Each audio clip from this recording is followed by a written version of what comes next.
Сайн байцгаана уу? Энэ удаагийн видеогоор бид нэр хүчний момент ба өнцөг хүртгэлтийн талаар авч үзнэ. За тэгэхээр өмнө бид хүчний моментийн талаар бол авч үзчихсэн. Хоёрдугаар бүлэг дээр ярьчихсан байгаа. За момент гэдэг ийм гэдэг нь радиус векторыг F гэсэн хүчээр вектор үржүүлсэнийг хэлнэ гэж хэлжсэн. За энэ дэр хүчний моментийг хэдүүлээ одоо таа үсгээр тэмдэглэе. За таа гэдэг нь бол юу гэхээр торк буюу монголоор хүчний момент болно гэсэн үг. Хүчний момент. За тэгэхээр энэ хүчний момент гэдэг маань бол өөрөөр вектор хэмжигдэхүүн. За юу гарчих вэ гэхээр 5 гэдэг маань R F үржигдсэн синус альфа гэсэн хэлбэрээр бичигддэг байгаа.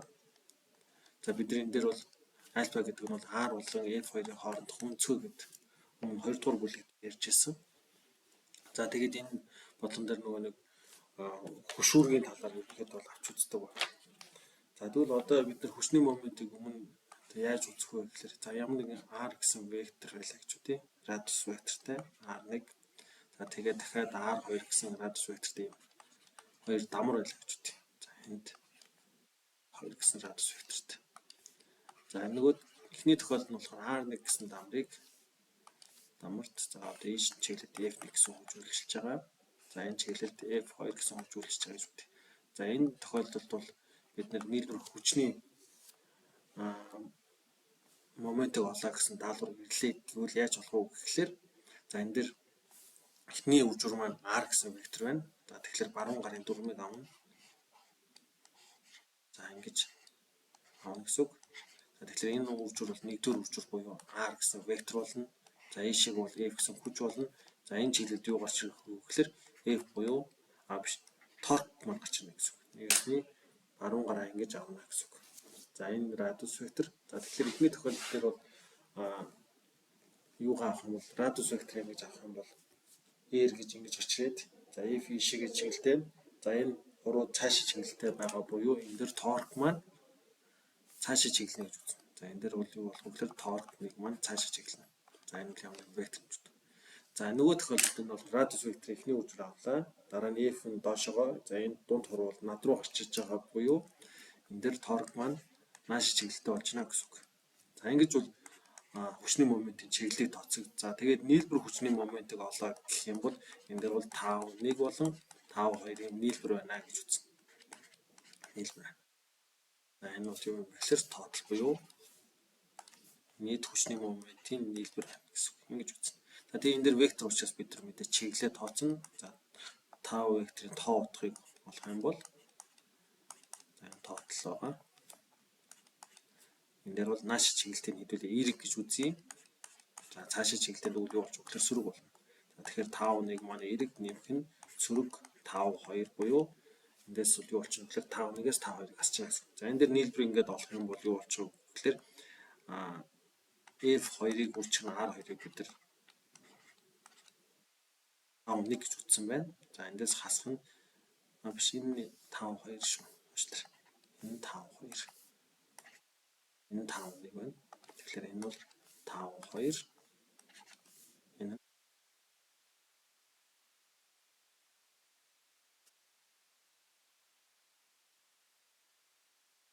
гээд F1 R1 гэдэг юм. Ингэж нийлбэр хүчний моментыг олно гэсэн үг.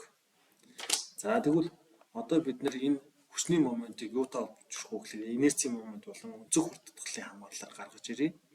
За тэгэхээр энд ямар нэгэн ийм хавтгай бит авъя гэж бодъё. За энэ Y тэнхлэг, за ийшээгээ X тэнхлэг. За тэгэхээр Z тэнхлэгийн дагуу өнцөг хүртгэлтэй байна гэж үзье. За тэгэхээр бол энд нэг жижиг DM гэсэн мастай хэсэг сонгож авъя. За DM гэсэн мастай хэсэгт R гэсэн радиус вектортай.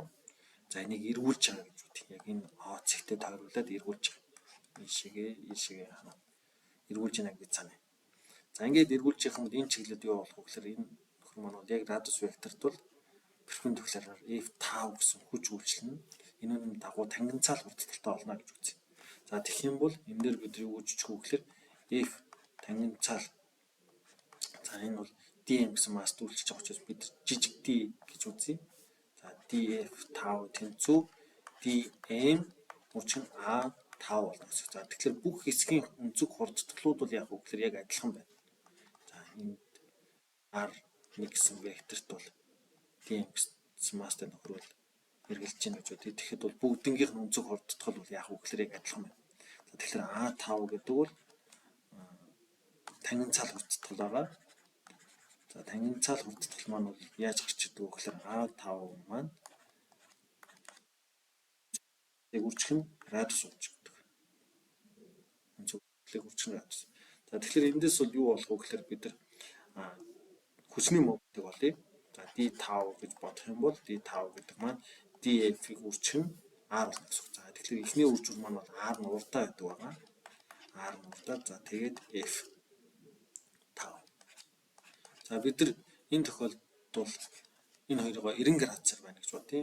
За зөвхөн яагаад 90 градусаар бодож байна вэ гэхээр энэ F5 гэдэг бол дандаа шүргчийн дагуу хурдтгал бөгөөд энэ дээр бол R вектор болон F2-ын хоорондох өнцөг 90 градус болж байгаа. Тэгэхээр энийг бид юу гэж шинэ вэ гэхээр ерөнхийдөө бол тоон утгыг авч үзэх юм бол D5 тэнцүү R EF байна гэсэн. За тэгэхээр энэ дөр үржих нь синус 90 градус авах хэвээр синус 90 градус юу болчих вэ гэхээр 1 болоод очиж байгаа учраас хэдүүлээ энийг шууд ийм хэлбэрээр бичиж болно гэсэн. За энэ бол юу вэ гэхээр вектор хэмжигдэх юм байна. За энэ тохиолдол болохоор скалар хэмжигдэх юм буюу тоон утгуудыг авч үзэж байна. За эндээс бид нар DF-ийн хооронд орлуулъя. DF гэдэг маань бол DM-ийг үржих нь A5 болно гэсэн. За энийг авчиад энд яг хөглөр орлуулъя. За энэ дээр орлуулах нь D5 тэнцүү R үржих нь M. За A5-ын хооронд бас яг нь энийг орлуулъя. За ингээд орлуулах юм бол юу болох вэ гэхээр R үржих нь DM өнцөг хурдтгал үржих нь R болно гэсэн. За эндээс бол ийм хэлбэрээр бичиж болно. R квадрат DM үржих нь альфа. За энэ хоёр талаас нь интеграл авъя. Хоёр талаас нь интеграл авбал юу болох вэ гэхээр А тэнцүү интеграл R квадрат DM үржих нь өнцөг хурдтгал болно гэсэн үг. Тэгэхээр энэ бол бидний мэднэ. Энэ бол юу болж байна вэ гэхээр инерци момент болж байгаа гэсэн.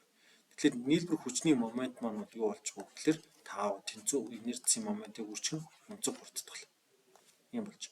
За энэ бол Ньютоны 2 дугаар хуульд их төстэй байгаа. F тэнцүү ma. За тэгэхээр нөгөө бид нар эргэлдэх хөдөлгөөнийхийг шугам хөдөлгөөний томьёотойг адилтгаж үздэг гэсэн. Тэгэхээр энэ үнэтэй төстэй, энэ үнэтэй төстэй, энэ үнэтэй юу болж байна? Төстэй болж байна гэсэн. Тэгээд энэ хүч гэдгийг гарч иж байгаа учраас энэ бол хүчний момент болчдөг. За тэгээ энэ үнэтэй их төстэй бас томьёо байдаг. Жишээлбэл P тэнцүү mv гэдэг томьёо байдаг. За тэгэхээр энэ дээр бол L болоод энд M нь бол инерци момент болоод тэр болохоор юу гэж нэрлэдэг вэ гэхээр импульсийн момент гэдэг үг. Одоо ингээд манай монголчууд бол ингэж орчуулдаг. Ер нь бол англиар моментум гэдэг үнцгийн момент гэсэн утгаар бол орчуулж шүү дээ. За энэ үнэтэй бол яг нь төстэйгээр манайхан энэ дээр бол хүчний момент, импульсийн момент гэж яг нь эргэлдэх тохиолдол дээр энэ үгнүүдийг ашиглаад хэрэгжилдэг байгаа. За энэ бол дараагийн хэдүүл авч үзэх асуудал байгаа. За тэгвэл энэ дээр бол бид нар хүчний моментыг бол яаж тооцож чинь гэхээр инерци моментыг өнцөг хурдтгалаар үржүүлж авах нь олж болох юм байна. За нөгөө талаас бол яг нь бид нар нийлбэр хүчний моментыг хүч тус бүр дээр ингэж тооцож яваад нийлбэрийг яг нь олж болдгийм байна гэсэн ийм санаа гаргаж иж байгаа. Тэгэхээр бол нэг тохиолдолд бол яг нь гэхээр ингэж олж болох юм байна. За нөгөө тохиолдолд яг нь ингэж олж болно гэсэн үг. За ийм хэрэгтэй. За дараагийн энүүтэй холбоотойгоор хэдүүлээ жишээ авч үзье. За бид нар атомын машин гэж ярьдаг. За энд ингээд дамар байна. За дамрыг тойроод ингээд уцаар ороодсон мастер битүүд байна. M2 мастер бит, M1 мастер битүүд гэдэг. Ингэж байна гэсэн. За одоо энэ дамар маань бол одоо жишээ нь M гэсэн мастер. За тэгээд R гэсэн радиустай болж эхэлж байгаа гэж үү. M гэсэн R гэсэн радиустай. Бид нар өмнө бол энэ эргэвчний массыг тооцохгүй гэдэг бодчихдог байсан. Одоо тэгвэл яг үгээр эргэвчний массыг тооцъё. За энэ дээр бол үрэлтийг тооцохгүй. За тэгээ утасны массыг мөн адил тооцохгүй гэж саная. За тэгээд M2 нь M1-ээс их гэж санавал энэ эргэвч маань бол яг үгээр цагийн зүйний дагуу эргэлдэнэ гэсэн үг. Цагийн зүйний дагуу. За тэгэх юм бол энэ дүүжлэх хүчнүүдэд зурх юм бол доошогоо M2G болно. За дээшгээ T2 утасны татах хүч болно. За энд бол юу болох вэ гэхээр T2 стик болно. За M1 дээр болохоор M1G доош үйлчлэнэ. За дээшигээ T1 болно. За доошогоо T1 ижрэг байна гэж санаа. За тэгвэл энэ бидэд маань бол одоо хурдтал хаашаа үүсгэх вэ гэхээр энэ доошогоо А гэсэн хурдтал үүснэ. За энэ бол А2 дээшигээ А1 гэсэн хурдтал. За энэ гэх юм бол цагийн зүүнний дагуу А5 гэсэн өнцөг хурдталтайгаар эргэж гинэ гэж санаа. За тэгэх юм бол Ньютоны хуулийг бичих юм бол 2 дугаар бит дээр бичиж доош чиглэлийг эрг гэж үзэх юм бол M2G хасах нь T2 тэнцүү А2 болно гэсэн үг. За 1-р бит дээр бичих юм бол дээш чиглэлийг эрг гэж үзье. Тэгвэл T1-ээс хасах нь M1G тэнцүү M1A1 болно гэсэн үг. За нөгөөх нь юунд дээр бичих нь гэхээр бид эргэвчдээр бичнэ гэсэн үг. Эргэвчдээр. За эргэвчдээр юу болчих нь вэ гэхээр энд бол эргэлтэх нөхцөл үүснэ. За энд бол за ингээд утас байгаа. За энэ дээшээ ямар нэгэн T гэсэн хүч үйлчилж байгаа. Энд бол юу болох вэ гэхээр ингээд энэ бол эргэлдэхгүй ингээд тогтоон барьж байгаа T гэсэн хүч байна гэсэн үг. За энийг бол тооцохгүй хэвлээ. За энэ талд бол T2 штрик. За дээшээгээ доошогоо T1 штрик болно.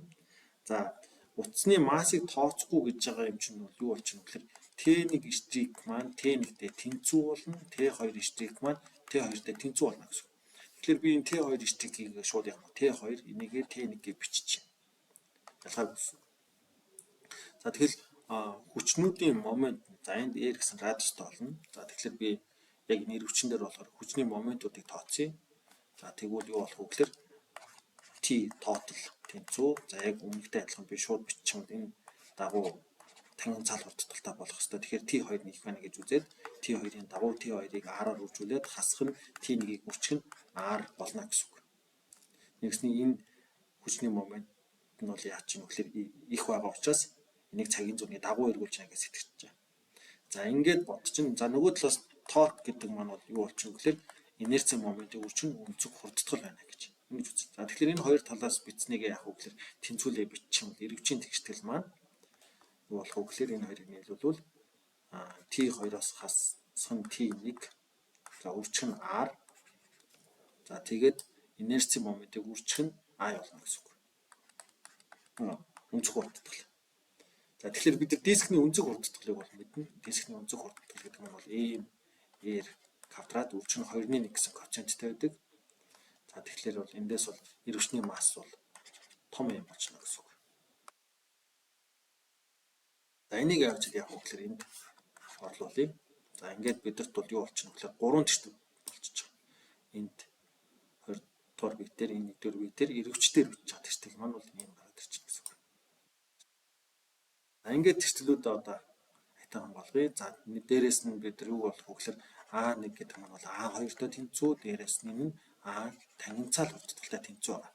Нэгсний энд X гэсэн утас одоо сулрахад энэ бид доошоо X-ээр сунж байгаа. Тэгэхээр энүүний одоо хурдталууд нь бол утасныхаа уттай шугам хамгаалалт очиж шууд ингээд гаргаж ирнэ гэсэн. За эндээс ингээд тэртгэлүүдээ бичих юм бол M2G хасах нь T2 тэнцүү M2A T1-ээс хасах нь M1G тэнцүү M1A очно гэсэн. За энэ дээр ингээд орлуулга хийх юм бол юу болов вэ гэхээр T2-оос хасах нь T1 тэнцүү байгаа. Үржих нь R. За тэгээд инерци момент нь бол 2-1 M R квадрат үржих нь өнцөг хурдтал гарч ирнэ гэсэн. За энэ юмнуудыг багчин. За энэ дээр бол өнцөг хурдталыг радиусаар үржүүлэх юм бол юу гарч ирэх вэ гэхээр энэ бол тангин цаал хурдтал гарч ирдэг. За ингээд энэ хоёр тэртгэлийг бичих юм бол юу болчихно гэхээр энэ доотлын тэртгэл маань бол T2-оос хасах нь T1 тэнцүү 2-1 үржих нь тангин цаал хурдтал болно гэсэн. Тангин цаал хурдтал маань бол эндээс харах юм бол A1 A2-тойгоо тэнцүү энийг би юу гэж хэлэхээр A гэж бичиж.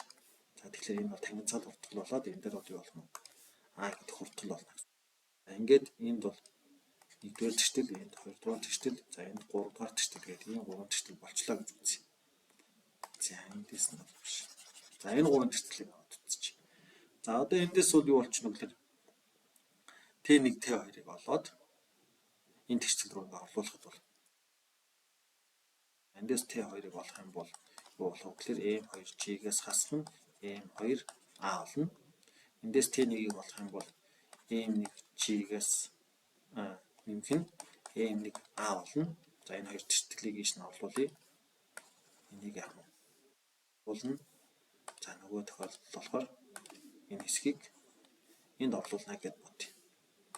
За энд ингээд орлуулад бодох юм бол юу болчих вэ гэхээр M2G хасах нь M2A тэгээд хасах нь M1G M1A хамуу адил хасах тэмдэгтэй болно. Хасах тэмдгээр хадгалж байгаа юм чинь тэнцүү 2-1 MA болно гэсэн үг. За эндээс бид нар бол хурдтгалыг олж болох нь. За тэгэх юм бол эндээс хурдтгал олдвол юу болох вэ гэхээр за M2-оос хасах нь M1. За энийг үүсчих нь G. За хуваах нь бол юу вэ? 2-1 M нэмэх нь майнд M2 нэмэх нь M1 болно. Тэнцүү А гарч ирж байна гэсэн үг. Нэгэсний энэ тэгшгэлийг бүгдийг яах вэ? Тэнцүүг нөгөө талд энэ талд нь гаргалаа. M2-оос хасах нь M1G үлдэж байна. Энэ гарч ирлээ. G-г нь хаалтнаас гаргалаа. Тэгээд энэ бүгдэнд нь А байгаа юм бол эдгээр M-үүд нь үлдчихнэ гэсэн үг. Тэгээд гаргах юм бол бидний мэдэх хурдтгал гараад ирнэ гэсэн үг. За тэгээд энэ хурдтгалыг бид нар олцсон юм чинь яах вэ гэхээр ийш нь орлуулад утасны татах хүчийг олж болно. Ийш нь орлуулад муу адил яах вэ? Утасны татах хүчийг олж болно гэсэн үг. Тэгэхээр иймэрхүү маягаар бид нар инерцийн моментыг эргэлдэх хөдөлгөөнөөр тооцож болох нь. За ингээд бол яах вэ? Нэгсний хүчний моментыг ийм хоёр аргаар болж болно гэсэн үг. Инерцийн моментын өрчин өнцөг хурдтгал. За нөгөөх нь тав тоотал тэнцүү нийлбэр яах вэ? Тооцож байна гэсэн үг. За энэ дээр R нь бол байгаа вектор хүч учраас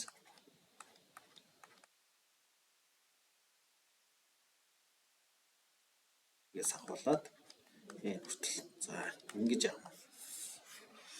Ийм хоёр агаар бодоод тэгээд энэ хоёроо нийлүүлээд энэ дээр тооцож эргвчин дээр тэгштэл бичнэ л гэсэн үг. Тэгэд бидний өмнө мэдэх бол энэ бол эргвчний массыг тооцохгүй гэдээ үзчихвэл энэ Т2 нь бол тэнцүү болчихдог гэсэн. Одоо бол яах вэ гэхээр тэнцэхгүй байх нэ. Энэ масс нь бол ялгаатай болчихсон.